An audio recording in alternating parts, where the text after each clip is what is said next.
Welcome to an example in which they ask us to choose among many options. Suppose 4 people divided a cake using a division method. If the method really is a fair division method, that's the key word there, fair, if it's a fair division method, which of the following statements must be true? And there's going to be more than one answer here. Let's go through the answers. How about the first one? The players had to share their preferences before the division could begin. No, they don't share before. That's not required. Sharing before, not required.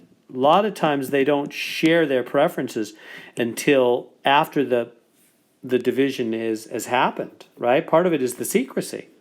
All right, so that's false. Next one.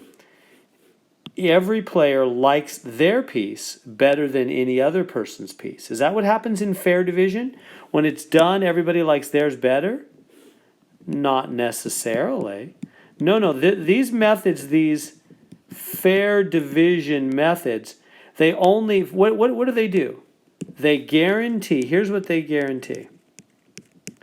They guarantee each person will get a fair share according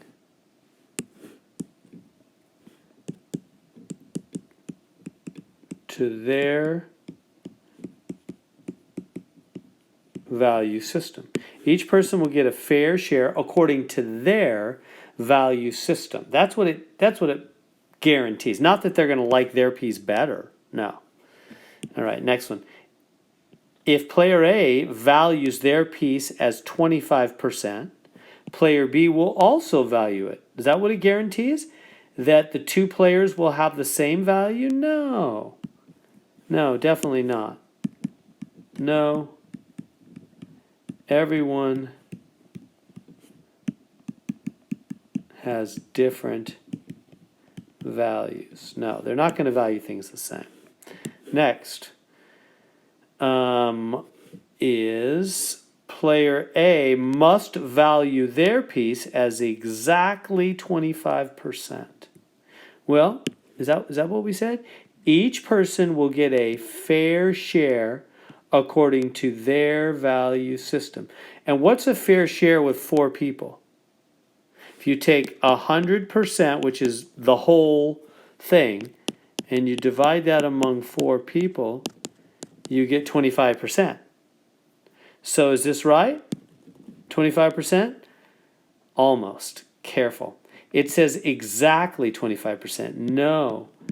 Each person,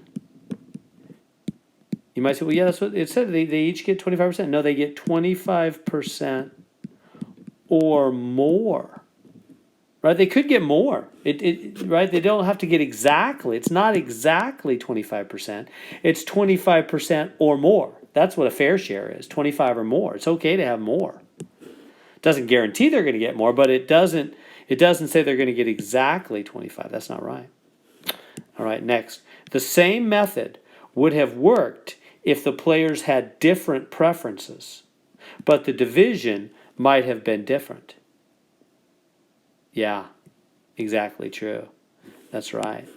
Right. The same method would have worked even if they had different preferences. If the people liked different things, different preferences, that the same method would still work. It would just result in a different division. Yes. And then there's one more. Remember, there can be more than one answer here. How about the last one? Player B must value their piece at least 25%. What does that mean? That means at least 25% means 25% or more. Are you good with that? It means at the least, at the lowest, 25%. So it's 25% or more. That's what at least 25. It's the least it could be is 25%. The lowest it can be is 25%. So really it's 25% or more. Is that true? Is that right? Yeah, that's exactly right. That is also true. That's what the method guarantees. Everybody will get a fair share. And that's a fair share, right? Because that's 100% divided by 4. So they're going to get 25% or more. That's what was wrong up here when they said exactly 25. No, not exactly. They're going to get 25% or more. At least 25, yes. So both of these answers are correct. They're what any fair share method really does. So there we go.